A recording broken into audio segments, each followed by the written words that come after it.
Welcome to Coventry and Rugby. I'm Steve Allen. I'm the Clinical Accountable Officer for Coventry and Rugby CCG. I'm standing outside the City of Coventry Health Centre, a brand new state-of-the-art building which epitomises everything we want to achieve for our patients. It's a building that our patients canvassed for, and they've actively contributed to the design and the delivery of it, and we really couldn't be more proud. Working with member GP practices from across Coventry and Rugby and sharing best practice is really important. It's important to have clinicians involved in commissioning, I think, for two reasons.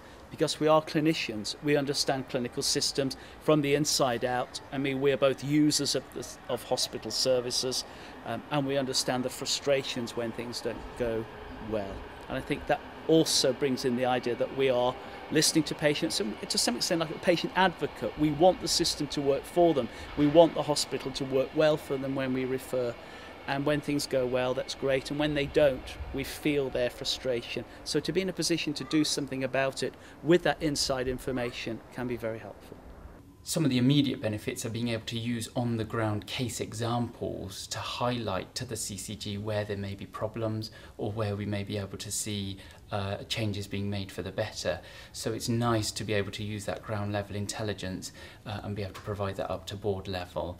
I think it's also nice for patients to see that they can communicate that to the GP, and the GPs can tell them that there is a forum for them to be able to take their concerns directly to in order to implement change.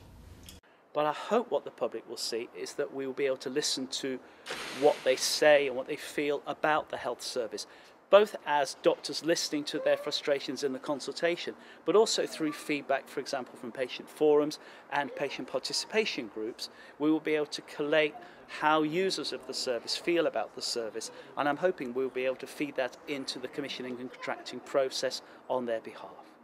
Patients are at the heart of everything we do, and we are committed to building networks of patients from across Coventry and Rugby to help us develop and improve our services. The role of the lay member is primarily to ensure that the views of the public are heard and acted upon. And having listened to those views, I'm there to make sure that the decisions are influenced and challenged at all times.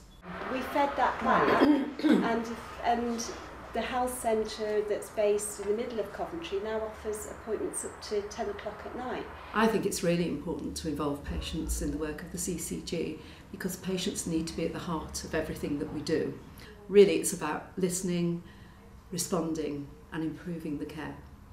University Hospitals Coventry and Warwickshire is one of the largest acute teaching hospitals in the UK and a real asset to the area. Hi, myself and my teams here at UHCW greatly welcome the creation of the new Coventry and Rugby Clinical Commissioning Group. Already we're seeing positive changes in that we're talking about patients and the pathways which they follow. We greatly welcome the bringing together of Coventry and Rugby, in that we think that as they are the main population bases we serve, we will start to see much more effective healthcare for those patients as we look at patient pathways across the boundaries into and out of acute care. Partnership working is vital to our success. Through health and social care working together and through the links our councils have in our communities, we will be able to make real sustainable change. I think it's going to be important that health and social care work together because it's clear that savings are going to have to be made across all areas. There's an awful lot of overlap in what services are provided, so between adult social care and some hospital services, and it's clear that although it's different sections of organisations delivering the services, it's still the same patient at the end of the day that's still receiving them services. So it's important for them that, you know, it is seamless, that people do get the best service they can.